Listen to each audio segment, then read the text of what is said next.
Somebody be brave. It's basically an early start for summer transfer students. We're coming a little early and we get a little bit of a university experience before entry. And freshmen too. Okay, that's good. We'll let him finish and then you I'll can. extend mine. So you're a transfer student. And I thought it would be a good idea, you know, because you get an extra class in, as well as the class that's probably only offered in summer, the University 83 studies, which will give you, you know, idea of where resources are, how to network, and how to get help, and how to express yourself. Okay, great. And who yelled out in freshmen? Oh, that was it. Okay, so you're a freshman. So how many freshmen have we got here? Okay. Oh, great. Most of you are freshmen then. Okay. So we'll just lay some ground rules and then we'll reiterate these. But at the end, I'm not in any hurry. I will eventually die of hunger, but until I die of hunger, you've got me. So, you know, if you have questions, like, what's your name? Josh. Josh asked me, how do you get into engineering? And I said, you work your ass off. You know, that's a very simple answer, but there's actually more complicated things. But So Josh is an engineering major. Are there other engineering majors, either freshman or transfer? So there are some freshman engineers. Good. Chemistry majors? Woohoo! You're the good guys. Biology. So I'm a closet biologist too, okay? So, So yeah. that covers more than half the room. That's right. We're good. We're good. Or we all drink water. Well, you're supposed to drink water. How many people drink water? You're just not supposed to drink it out of a plastic bottle. But I got this they gave it to me, so I have to drink it. But we're actually starting a movement in the future, in the near future, to try to have steel bottles for all the incoming freshmen, and then have places around the university where you can actually fill them up. Because one of the things I do is the plastic ocean, which I've done 3 cruises. I've done 2 in the North Atlantic and 1 in the Pacific from Honolulu to Long Beach on a 50-foot catamaran collecting plastic at sea. And we gave him this bottle so that would come up. Right. And in 1992, I did a ABC's 2020, which is a TV show, I don't know if you're David Stossel, on bottled water, where we analyzed 35 different bottled waters. And it was fun. And what were they? Well, we found out that chemically there's no difference between that and Miami or New York City water. I was in Miami at the time. My sister is an attorney for a water district, and she says the water out of the tap is safer than the water in the It is. plastic bottles. It is, because of the phthalates and the stuff that are in the plastic. But is it also because it's not regulated as much That's what she says. That's a very, very good point. Right, water coming out of your tap is regulated by EPA. This is regulated by FDA, and I'm going to almost guarantee you they've never done a test on this. What about the fluoride in tap water? The fluoride's a different question. So the fluoride is still an open issue. I happen to see, I was raised where we didn't have fluoride, and I have a lot of dental cavities, and maybe that's just my teeth. But I know that my boys who had fluoride, they actually had a lot less dental caries. So I think fluoride, I'm still actually pro-fluoride. I think it's good for your teeth, as long as we don't get too much. And here we regulate it very, very carefully. We don't have fluoride in the groundwater here, so it's not a big problem. But those are good. Oh, we're going to have a great time. You guys are going to get to laugh at me, too. Woo! Don't be sure. I'm going to put my bag. Just be careful of the tripod there, you guys, coming down. So did anyone here actually do a little research on Professor Cooper? Look at what he That's studies? scary. No need to be You scared. gotta go. They can do it right. We'll do it less. I think it's quite well though, right?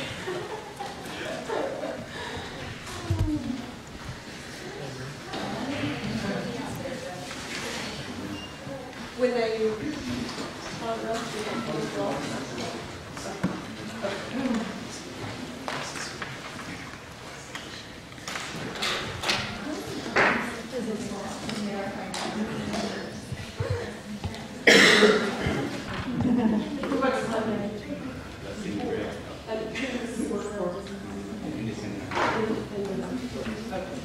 So the architect of this building is actually the most famous architect in the world. And his name is Frank Gehry. and is famous for large museums all over the world. And he has clients who want to make a place, make a name for themselves through their architecture. That's why people hire him. And UCI did that. Sort of at we're talking ancient history now, before you were born, in the mid-80s, they hired him to do, UCI hired him to do this building, and it was used as the icon for the campus on publicity materials for a really long time. But that's enough of that. We are here to hear from Professor Bill Cooper. And one of the things that we want to do in this Inside UCI series is kind of show you who professors are and where they come from and how the research interests develop. So we're here to hear about water from the director of the Urban Water Research Center. Was he always interested in water? That's what I wanted to know. So here's what I have to tell you, that Dr. Cooper received a BS in chemistry from Allegheny College in 1969. His thesis was on the origin of oil.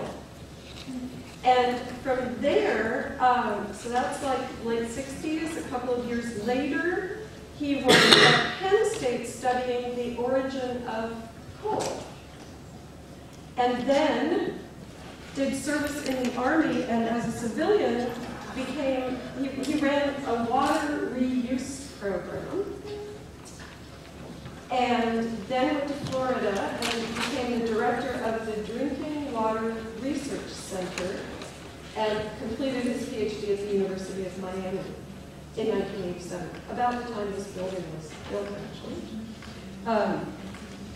And then he came here actually just 4 years ago, and since he's actually mysteriously in the room at this moment, I'm going to let him continue the story from there.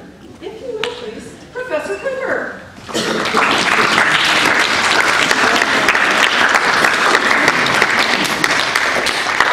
So I'll get to the story about my clothes at the end, but I gave a talk several weeks ago to a bunch of UC Lead students, and it's interesting to see, looking back, you realize that the road forward that you're about to embark on is never straight. It takes all sorts of twists and turns. The first obstacle that was thrown up in my life was I flunked out of college. After my sophomore year, they said, you're out of here. So I worked for a year at Eastman Kodak Company, went to night school, went back to school, actually ended up staying an extra year because I played 4 years of collegiate soccer, so I wasn't eligible when I went back, so I wanted to play soccer, so I actually stayed an extra half year. But I ended up then doing something that was, I always dreamt of being an oceanographer. I had read Jacques Cousteau's story on the invention of the scuba. And so anyway, at Allegheny College, a small liberal arts school, and then we had 1,500 students there. We were required to do an independent research project for our senior year, and I said, I want to do one in marine chemistry, something in oceanography, because, and nobody here, I was in the middle of Pennsylvania, you know, they were about as far away from the ocean as you could get. Well, I did a crazy thing, and this is something that you should remember. I talked to one of my professors, and I said, you know, I want to do a project in marine chemistry. And I said, but nobody here does that, so I thought maybe what I would do was to write some letters to universities to see what might be an appropriate project to do marine chemistry. And I wrote to 4 universities, and I don't remember exactly who they were, but I do know that I got a wonderful letter back from the University of Hawaii. And this guy said, you should study lipids and sediments. It was a 2-page letter. He said the bottom line was, you should study lipids and sediments. And I thought to myself, what the hell's a lipid? You know, I had no idea what a lipid was. So, and you now know lipids because we talk about lipids and fats and stuff like that with our food. But I didn't know what a lipid was.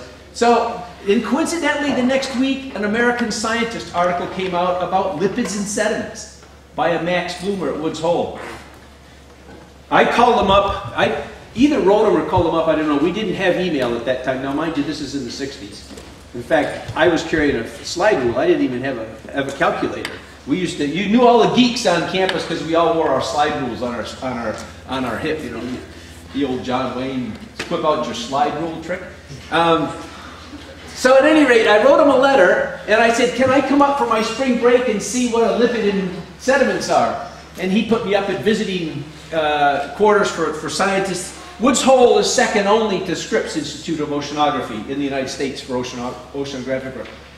Well, to make a long story short, I worked for him for the summer. I published my first paper that fall in a peer-reviewed journal, and it happened to be in Science, which is one of the most difficult papers to ever, journals to actually publish in. So I published my first paper ever in Science after I flunked out of college. I then went back over Christmas and did my entire independent project on my second paper on the origin of oil and published that in Deep Sea Research. But I was a senior author on that. So that's just one example of what you want to do is you want to be prepared for life. And the more you can prepare yourself for life, the more you talk to faculty, the more you talk to people, the better you're going to be prepared for life. Because you just never know. Something might happen. I mean, who would have ever thought that a dumb cluck like me would actually end up publishing 2 papers before I graduated, and end up even furthermore being a full professor at the University of California, Irvine, which is quite an honor. But, so that's a little background on me. It's a sordid background, but the purpose for telling you that is to make you comfortable, and even though I'm dressed kind of funny here, I do have pants under this in case they fall down. And I didn't kill the lion this morning, so I'm not a Maasai warrior. But if you have questions at the end, I'll be happy to take them, okay? I am considered the water boy on campus. I direct the Urban Water Research Center. My entire life is built around water. I started doing water actually when I got drafted into the Army. That'll make it a little bit easier to see, maybe. I started doing water when I was drafted into the Army, although my first 2 papers were in oceanography. And I've been doing water ever since. So the easiest thing to remember is that my email address is wcooper@uci.edu. And when you come here, my office is just down here in Engineering Tower on the 3rd floor. And I'd be happy to talk to any of you if you can catch me on campus. And if you see me on campus, grab me, because then it's the easiest way to find me. So if I'm not in my office, I'm usually drinking coffee over at the Phoenix Grill and having lunch. Okay, water, in my estimation, is going to be one of the most critical issues that faces you as students and society of the 21st century. There is nothing we do on a day-to-day basis that doesn't, in one way or another, affect or be affected by water. And it's interesting that here in Southern California, where we're living in a desert, you've noticed that Aldrich Park out here is green. That's all treated sewage. That's all wastewater that's been reused and reclaimed right across San Diego Creek at the Michelson Irvine Ranch Water District's water plant. And we'll talk about this, and we can talk about that a lot more. But water, as far as I'm concerned, is one of the most critical issues that faces us in the 21st century. And what do I mean by the water sector? From an industrial point of view, we have ultra-pure water. You may not know it, but the most pure water that we can produce is used for making chips for your computers. The electronics industry requires extremely high purity water. No ions, no organic matter, and it costs them a fortune just to take that water. So that's at the top. Drinking water, we were talking about, a couple of us beforehand. I actually never drink out of plastic bottles, but today they were kind enough to give me some water to drink, so I'm going to drink out of plastic bottles. But I'm doing some work in the plastic ocean, and when you see these things floating 3,000 miles out in the middle of the Pacific, you think, my God, what's going on? It's an interesting story. That's a whole other story. Domestic and industrial wastewater. I've been involved in wastewater in a whole bunch for many, many, many years, and I've started a little. I'm launching a new website this year, and one of the aspects comes from a question that my daughter asked me when she was in 5th grade. She says, "Daddy, where does poop go when you flush the toilet?" So that's a good question. And so what we did is we spent a half a day at the wastewater treatment plant with a video and a camera. Happened to be a high school teacher here that asked the same question, and she got routed to me, and we took her down with us and talked about how do you treat poop and then how do you reuse the water. And so wastewater is near and dear to my heart. Water reuse, as Molly said, I actually ran the Water's Army Reuse Program and funded the first international conference looking at the reuse and recycle of wastewater.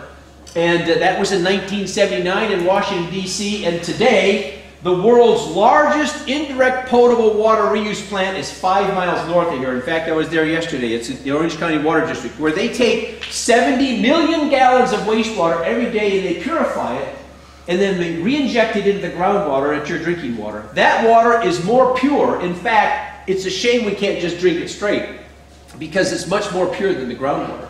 But because of public health aspects, they don't want us to do that. So then we also have some of the dark side of water treatment. We call it sludge. And I'm working on sludge. We're doing some work with reverse osmosis and membrane processes, contaminated groundwater, and much, much, much more is the water sector. So there's many, many aspects of water, whether you're studying, if you're a good guy in studying chemistry or a bad guy in studying engineering or a neutral person like a biology major, everybody needs water. And so I probably didn't pick out enough majors here, but we'll get to that later. So water, when I think of water, when I think you have all heard of climate change, you've all heard of sustainability. When I think of sustainability, I think in terms of water. And we're going to get into this. But basically, I think water reuse, as far as water is concerned and sustainability is concerned, is like the central theme. We have to learn how to reuse our waste to minimize our dependence on other water. Since climate change has become important, it's a game changer. We now are looking at, and you will be exposed to these ideas of climate change. No matter what major you're going to be in, that's going to impact you one way or the other. And we now have to consider, when we're thinking about water and water treatment, we have to look at climate change. And CO2 is the biggest single molecule for climate change. And now, so we have a lot of work going on in the Civil and Environmental Engineering Department. Diego Rosso is doing both carbon footprints and water footprints of water processes. Some of the considerations that I think are being, and this is maybe a good time to just say, there's any major in the university, you can come back and intersect with water. Economics as an example. I heard an idiot, probably a politician, talking about, oh, this is too expensive. I don't like politicians. And I say, yeah, but what do you mean by expensive? When we think about the fact that we as a society don't have the guts to put the cost of a human life, we don't know how to evaluate a human life, right? Now my life is much more valuable than you guys, because I'm a professor and you have to listen to me, you see. But the point is, I'm just teasing. Don't take me too seriously on this, okay? But what I do want you to take away from this is that think about climate change. Think about sea level rise. At the end of this century, and most of you will see the end of this century, I won't, we're going to have this much more water, a meter of water increase in the sea. I just happened to have dinner down in Newport Beach the other day. The place I had dinner is going to be underwater at the end of the century.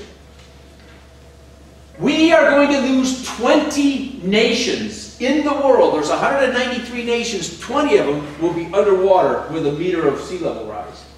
So when we say we can't even evaluate the cost of one human life, what about a country? Now, I know if your dads are rich, they may have money down in the Cayman Islands. Take it out in 2050 because they're going to go underwater. So economic models are going to be critical. You are going to have to face some very, very, very difficult and contentious issues, not the least of which is the input to economic models. Biosolids, this sludge, is going to become very valuable. That's the bug bodies left from when we treat wastewater. It's going to have phosphate in it. during your lifetime, phosphate as a fertilizer is going to be no longer available because all of the known phosphate reserves in the world are going to run out. Biosolids, sludge is going to be extremely important. The biggest enemy in agriculture is salt. I don't know how many of you like to go swimming in the ocean. I certainly do, and I'm a scuba diver. Well, I'm also got my PhD in oceanography, so I've spent a year actually sailing around the seas doing research. Salt, when you're out there playing in it, is fun, but it's a horrible thing to have to drink. And agriculture, it actually ruins many agricultural crops. One of the big areas, for example, is in plant biology, is trying to develop plants that will grow in higher saline environments, so we have sustainable food sources. I'm not going to go into the rest of these. Well, my big research is actually on pharmaceuticals. In fact, I just got a $360,000 research grant a couple of weeks ago to look at the treatment and the fate of pharmaceuticals in water. So we're all peeing out pharmaceuticals and endocrine disruptors. We're the problem. And I'm more of a problem than you are because I have to take 2 heart medicines, one for my high blood pressure and one for my my cholesterol. And then I take 2 more medicines because of my glaucoma. So I pee out 4 different medicines every day because I only use about 50% of them. And then we pee them out. They go through the wastewater treatment plant, they get into natural water, come back in as a drinking water plant, and we don't get rid of them there either. So we don't know if these pharmaceuticals are going to have an adverse health impact on us. We know that they have health implications, otherwise we wouldn't be taking them. They actually do something to our bodies. But what the real problems are as far as human health is concerned, we do not know. We do know that we've observed changes in ecosystems as a result of these endocrine disruptors and pharmaceuticals. So that's a really interesting area. Engineered nanoparticles. Nanoparticles are such a revolution. They're doing all sorts of great things, but they don't behave like other particles in water and wastewater, and we don't know how to treat them. And we don't know what the potential health effects of those are either. So there's a whole bunch of other stuff. But you can see that, whoops. There is no greater issue confronting the world than the water scarcity and quality crisis. We all should just look at that. Just think about this as your source of drinking water. There is no greater issue confronting the world than the water scarcity and quality crisis. In the world today, well, I'm getting one ahead of myself. So the bottom line is we are not living sustainably with respect to our water resources. And I would argue that if we don't live sustainably within water, we are not going to be able to live sustainably as a biological organism on this planet. The planet is going to survive. The question that's going to face your generation is, are we as Homo sapiens going to survive? And that's not a trivial question. And that's not a question that you should ask lightly. Because there's not one person in this room that can't help solve the problem of sustainability of people on the earth. I contend that the biggest enemy of water is uncontrolled population growth. This world was never designed to carry 6.7 billion people, no less than 9 billion that's going to be here in 2050. And 2050 is right around the corner for you guys, I guarantee you. I don't think I'll see 2050. Well, God, I hope not. I'd be pretty old by then. But you never know. Better living through chemistry, right? But the biggest unknown in all of the water field is climate change. Climate change, in my mind, there is no doubt about the fact, and you may not agree with me, and that's perfectly acceptable. In my mind, there's no doubt that we, mankind, has resulted, it's our fault that we have climate change. There are all sorts of oscillations, and we've studied those oscillations over the last 500 to 600,000 years using ice cores from both Antarctica and the Arctic. But there's no doubt in my mind that climate change is the result of us. And the question that keeps me awake at night is, what kind of a world am I going to leave to my grandkids? I got a 10-year-old, 11-year-old, and a 9-year-old. And And they're going to say, if Grandpa, if you don't do something, we're going to look back at you and say, what on earth were you thinking? So what's the worst word? I'm going to just, a little philosophy here. What's the worst word in the English language? Or in any language? Greed. Greed is at the bottom of all the nonsense that we have to face today. Look at the BP oil spill. It was greed. Greed, and then a little bit more greed that led to the disaster in the Gulf. And it doesn't stop with the petroleum companies either. It's rampant within the government as well. So on this earth of 6.7 billion people, 1 billion people don't have access to water. When you go to Africa, and you might imagine that I've been in Africa recently. When you go to Africa and you see these young women, and it's almost always young women, that are carrying jugs of water on their heads for 2, 3, 4, 5, 6 kilometers at 14 years old when their bodies haven't even fully matured. You can imagine the impact on that woman once she grows up. 2.5 billion people don't have access to sanitation. We are so spoiled in this country. It is so difficult to imagine. When I was over in a little Maasai village, and I'll show you some of it a little bit later, I went into a little hut. No one running water. Of course, no sanitary facilities. But the people were beautiful and they were very, very happy. But just think what they would have if they had a little bit of water. The thing that drove me nuts about this, well, the government before and maybe now too, but the two Iraq months, the amount of money that we spent in Iraq in 2 months would have solved 50% of the world's water problems. 2 months. It's unbelievable. It drives me crazy. So can you believe in this day and age, watch this really carefully. Worldwide, a child dies every 15 seconds from diarrhea. It's a baby. These quiet, preventable deaths hardly receive any attention. So I want to play that again. Worldwide, a child dies every 15 seconds from diarrhea. These quiet, preventable deaths hardly receive any attention. 5,760 children die every day as a result of diarrhea. Can you believe that? A simple, treatable disease that would cost almost nothing. 6,000 kids die a day. And you don't even have to go to some of the developing countries. We have our own developing countries in Arizona, in our native Indian reservations. Horrible, horrible situations.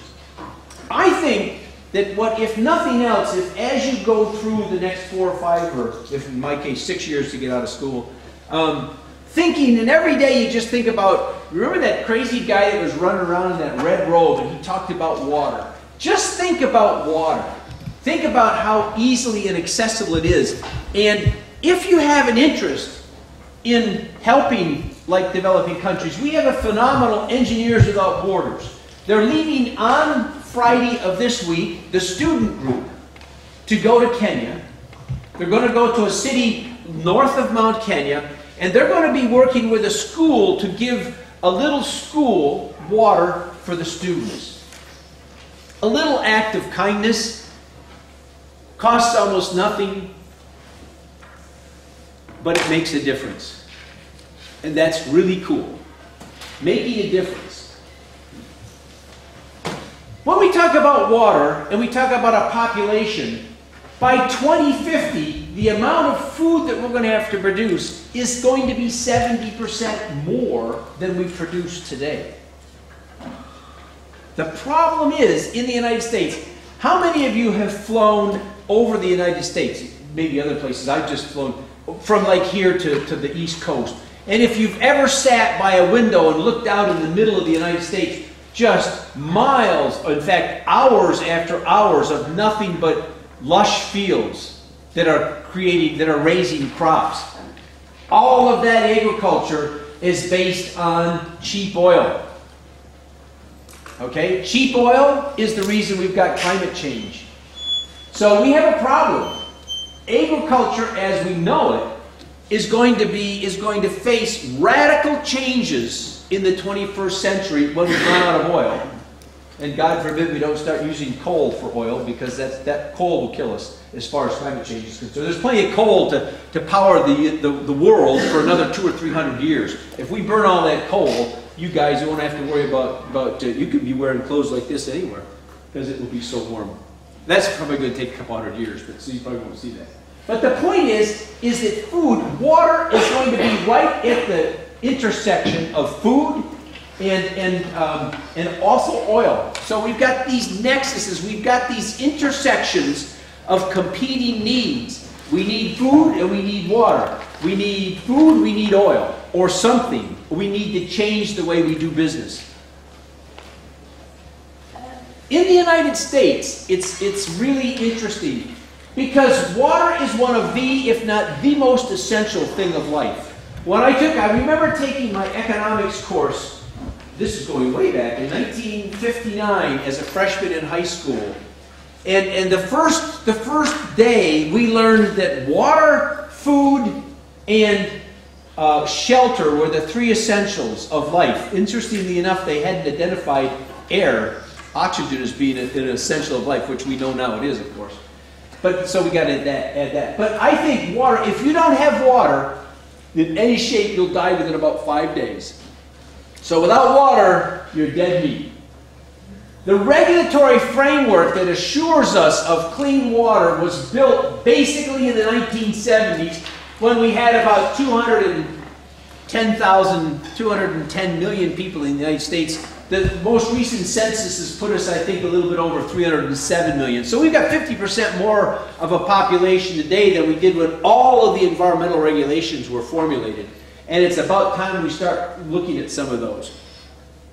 The world population as of April 21 was 6,774,701,760, plus or minus 3.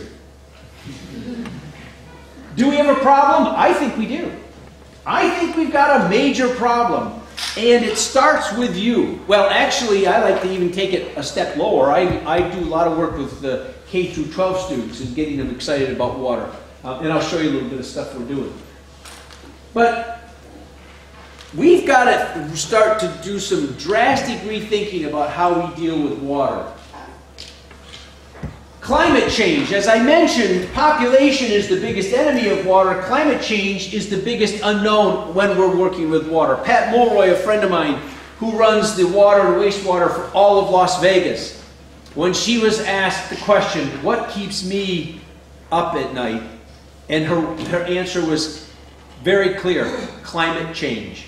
And I'll show you why she's worried about that. This is an interesting fact. This one right here in the bottom. If you think about the Earth, it took us 200 to 300 million years, maybe even, well, if you think about plant life, bigger plant life only started in the Devonian or so. That's 500 million years ago. So there's no coal, all comes from plants. So it might be 400 million years. But basically, in the last 200 to 400 million years, we have accumulated the oil and the coal reserves that we are now burning up in 200 to 300 years. Is it no wonder that we've got climate change? We're burning things 1,000,000 times faster than Mother Nature can accumulate them back in the ground. So that's an issue. And that's something that people seem to forget. That these people that say, oh no, it's not us, we're not the problem. I won't even tell you what I tell them, because it's polite company. But anyway. Interestingly enough, you're living in an area in which we import 60% of our water. 30% comes from the northern portion around San Francisco. Inside is called the Bay Delta area. And 30% of it comes from the Colorado River. Now, in order to get from the Colorado River to here, you have to go over the San Andreas Fault. That's a big slip fault that's going to allow California to be near Alaska in another couple 100 million years. But that slip fault, we had 400 little earthquakes around here last year on the San Andreas Fault. If we have a major one in the southern part of that fault, it's going to rupture the line that brings 30% of your drinking water to Southern California. If we have an earthquake, and it's not if in the Bay Delta area, it's when we have an earthquake in the Bay Delta area, we're going to lose another 30% of the water that comes down here to Southern California. So we're in a unique system. I mean, we love Southern California. Look at the day-to-day. We're in a desert. We never rains. In fact, I go home to the East Coast. I forget to take my umbrella because it rains there. But it's wonderful. But we have to realize that we have to respect our water. And we don't know what's going to happen with climate change. All of the climate models, the global GSM, the global whatever they are, the global change models, all predict that the Southwest is going to get drier. And that's pretty scary. If you think about Lake Mead, if you think about the Hoover Dam, I'll show you a picture in a second. Lake Mead is the largest reservoir in the United States. That's where we get 30% of our water, folks. That's where Las Vegas gets all of its water. Located in the Colorado River, about 30 miles southeast of Las Vegas. It's impressive. If you ever do want to take a little hike over to Las Vegas or to Hoover Dam, it's impressive. To be on that dam and look down and you think that we built that dam. And it's got a lake behind it. It's 112 or 112 miles, 180 kilometers. It holds 28.5 million acre feet. An acre foot, that's the amount of water that covers an acre of land, is about 325,000 gallons. So if you multiply 28.5 million times 325 or 335,000 gallons, that's how many gallons of water in there. 35 cubic kilometers, so a kilometer by a kilometer by a kilometer, is how much water is in the Hoover Dam. And you talk about a case of ring around the collar.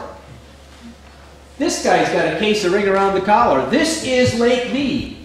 This is in 2007. Lake Mead's elevation was 15 feet lower than the year before. And at that point, it was 118 feet below its maximum. I've seen this. I've flown over Lake Mead in an airplane at 37,000 feet, and you can see the ring around the collar, that white where the water used to be. This year, I think maybe I got some data. This year, it's even lower, so it's only at 46% of the capacity. So by lowering us 118 feet, they've lost over 50% of the storage capacity of that lake. Lake Mead in October of 1998, the way they do this is feet above sea level. It was 1,600 feet above sea level. In June of 2010, it was 1,089 feet, or 127 feet below maximum. It's the lowest level in 40 years. And my friend Pat Mulroy, if it keeps going like this, if she doesn't complete her $2 billion pipeline into the bottom of Lake Mead, she won't have any water to feed the people in Las Vegas. Another 20 or so feet, I think it's 20 feet, and then we'll get no electricity from the Hoover Dam. We use 30% of the electricity that we use in Southern California is from Hoover Dam. And it's possible that within the next couple of years, it's going to be below 1072. I think 1072 is the number. I wouldn't quote me on that one. But the bottom line is, climate change is taking its toll. And baby cakes, that toll is going to be right here. We're going to be in a big, deep problem. GCMs, global climate models. So we're in a 10-year drought. Last year, because of El Nino, we actually had a little extra rain here. We had 2 inches of extra rain. Most of that just ran down the stormwater drains and out to the ocean. But it turns out that they didn't have much excess rain in the Colorado either. So they're in a 10-year drought. And the question that is driving Pat crazy is Pat Mulroy, the general manager of the Southern Nevada Water Authority. is this a drought or is this actually the new norm? And the interesting thing is that that Colorado River feeds California, Arizona, Nevada, Colorado, Utah, 7 states, New Mexico. And when they sat down at the table and allocated how much water each state would receive, it happened to be, from a historical point of view, at a high water flow. We're now at low water flows, and that means that we have oversubscribed the Colorado River. That means that there's more water that people can legally take than exists in the river. And that means that there's going to be wars in the near future. So can you imagine in 2076, you guys will be here. You can see if I got this right. 7 states in the southeast U.S. are at war over water. And Mexico is threatening to invade. Not even just involved, they're going to invade us. We've already taken all the water out of the Colorado River. We've just screwed Mexico. We've just taken it out of there. They don't even have any Colorado River that flows into Mexico. We steal all the water from them. Talk about international politics. That's how nice we are to our neighbors. Okay, let's look on to a brighter thing, sea level rise. So the good news is when I came out here, I bought down in Aliso Viejo at 700 feet. So I'm way above. When all the ice melts, I'll be able to ride my boat here to work. Of course, Irvine will be on the water, but you know, we don't worry about the little details. This looks at the level increase in sea level from 1960 here to 2003. Actually, I brought my pointer. They gave me this. Of course, I always leave it in my office. So you can see that even though it's not much, this is the change in the mean sea level in millimeters. There's a steady increase over the last 10, 20, 30, 40 years, right? Well, if we look at the average for the last 40 years, this is what the line that you get. Look at what's happened if you change and look at the average for the last 10 years. It's doubled in rate. Now these are numbers, of course there's a lot of variability in these little dots here, because it's hard to determine. But these are as a result of measurements all over the world. So you can see that if we even stay here, it's likely that it will even increase in time. So 1 meter, we lose approximately 20 nations. If Greenland melts, the world's oceans are going to rise 7 meters. 7 meters is how much ice is on Greenland. My son went as an undergraduate, he did what was known as an REU, Research Experience for Undergrads. Write that down. That's something you all want to do. Research Experience for Undergrads. He went to Greenland and he helped bore holes in the Greenland ice sheet. It's 10,000 feet deep. 10,000 feet of ice in Greenland. When that melts, and it's not going to happen overnight, but if it were to slip off Greenland, the world's oceans would go up 7 meters. That would mean we'd be in trouble. If Antarctica melts, the world's oceans are going to rise 55 meters. That's how much snow and ice. Now, if the Arctic melts, it doesn't have any effect on sea level because the Arctic ice is floating on the water. And if you take I got stumped on this one time. So this is a take-home experiment. Take a glass of water and put some ice cubes in it, and measure and put a little dot on there, and then let the ice melt, and you'll find that the water level stays exactly the same. Okay? Because it just displaces its weight in water. So if the Arctic melts, it's not going to have any effect on climate change. It might screw up the polar bears, but do we care about those cute little white bears? No. The interesting thing about these numbers is that the indications, the recent indications, over in the Earth System Science Department, over in Physical Sciences, by the way, we have one of the top groups in climate change collectively of any university in the nation. And it's right here at the Earth System Science. They're doing some work on this, and it looks like the estimates that the IPCC, that's the Intergovernmental Panel on Climate Change, has underestimated the rate at which the Antarctic and the Arctic are melting. So it may be that we're going to have this meter sea level rise much faster than they were predicting by the end of the century. Okay. So economic models, I've already ranted and raved about those. But the point is, if you are in economics or interested, I think economics is going to play a huge role in the 21st century. So how would one start to address these issues? When I was in growing up and going to school and actually got drafted out of my PhD work, so I was in the Army at the time, working with a guy, a bit of advice that he gave me is something I think that's well worth repeating. And that is that when you go through your academic career and you start getting out into work, try to become an expert in one area. Okay? Because once you're an expert in one area and you've established your expertise in an area, you can then actually do other things.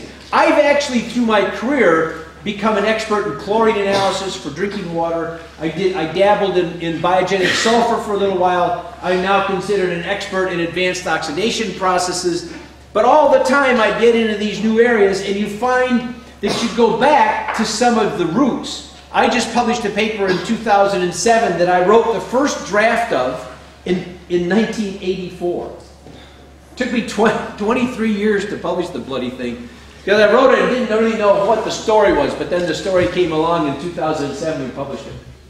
So, there's a lot of interrelated stuff, but if you can become an expert in one area, and then one of you is an expert in ecology, and one of you an expert in atmospheric chemistry, and then we've got Josh down here who's going to be an expert in water.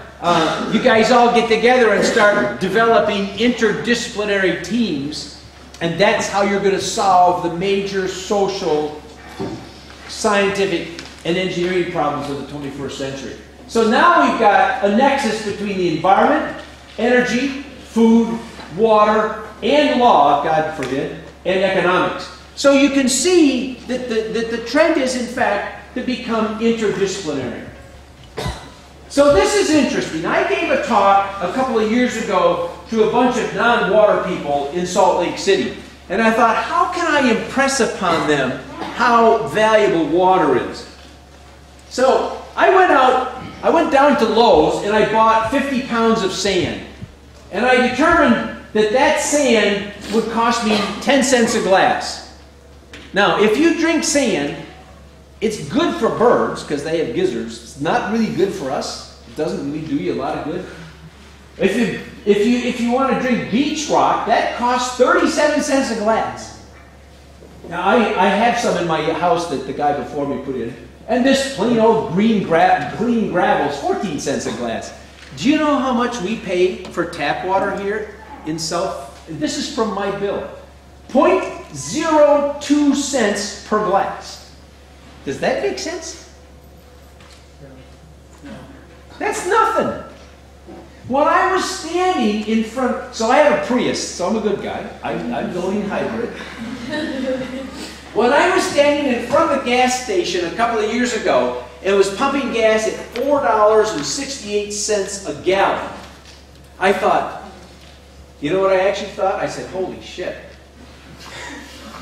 I said, how many people are driving into this? That's exactly what I said. That's absolutely true. I was looking around, I said, how many of these people realize that for that same $4.68, they can get 8 tons of water delivered to their front door? So I decided to drink the gas. I barfed. It's not very good stuff. You need water. And yet we don't value it at all. 1 gallon of gas, 2,000 gallons of water delivered to my house. I don't even have to go and pick it up. It's amazing how little we value our water.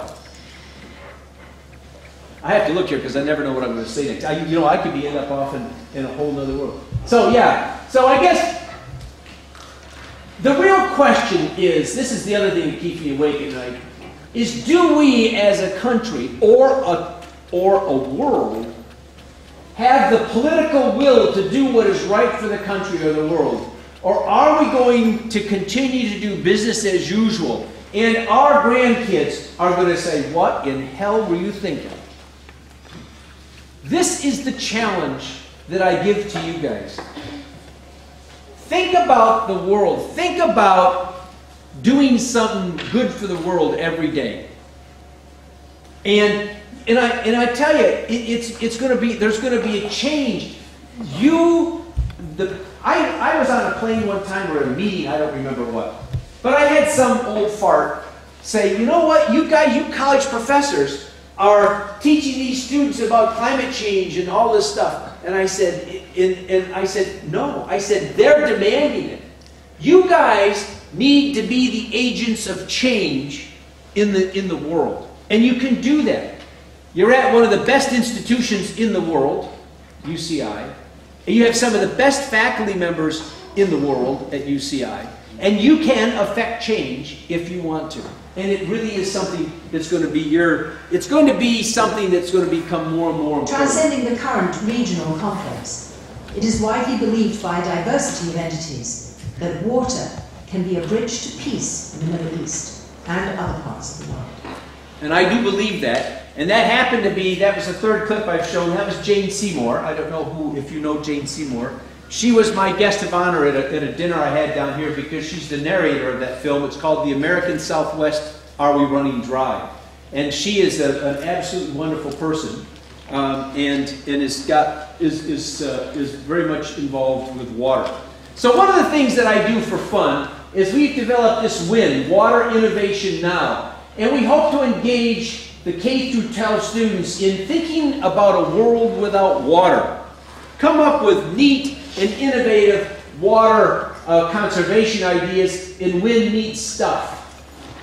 Well, so as a result of this, I've met Rob Machado. He's like #2 male surfer in the world. When he came to our WIN contest, he had just come back from Indonesia drilling water wells for people in Indonesia. This is Rob Machado.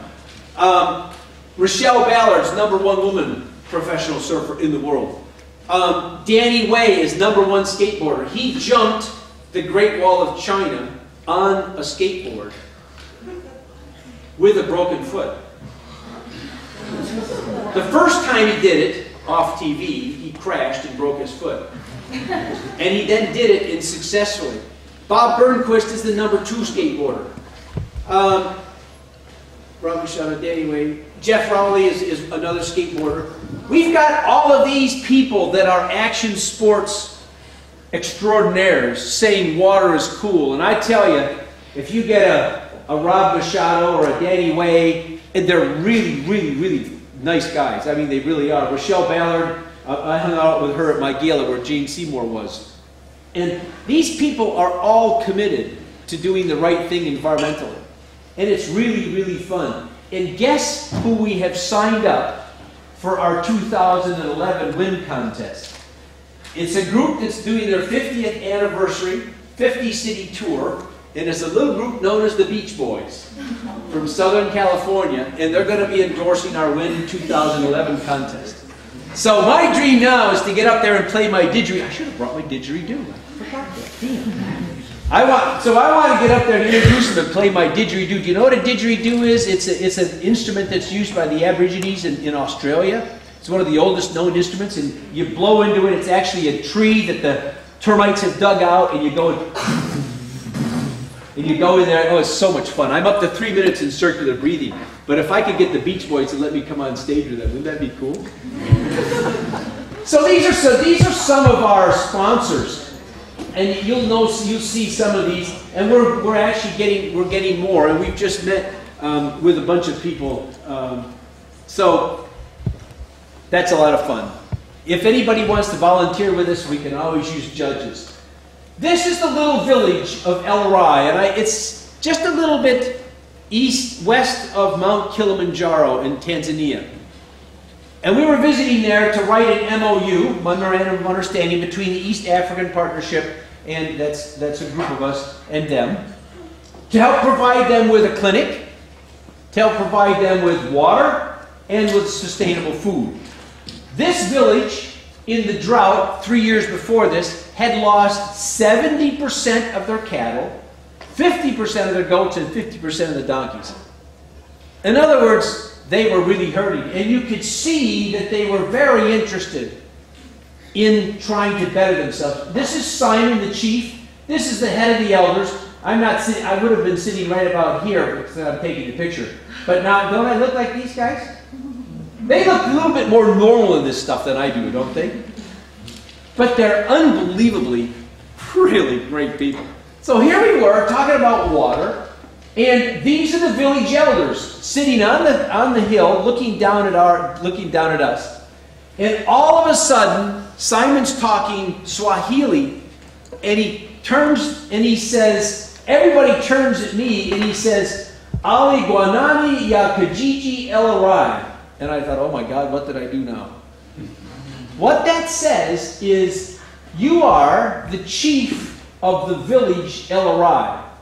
And when I go back to that village and can help them solve their water problems, they are going to give me my Maasai stick. See all of the, oh, you can't see very well here. You see these guys have all got sticks? They're going to give me my stick and my belt. I don't have any belt holding these clothes up. That's why I had to wear my shorts. But the belt also is for my machete, in case I run into any lions. You know, to become a Maasai warrior, you have to have killed a lion with your bare hands. I've kind of decided I'm probably not going to do that, but you never know. Crazier things have happened in my life. Okay, thank you very much for your attention. Enjoy your time at UCI. It's probably one of the most beautiful times and wonderful times of your lives. You won't believe that the night you're studying, you're pulling all-nighter for an exam. But being a student is a wonderful thing. And I'd be happy to answer any questions. Thanks very much. First, let's thank him.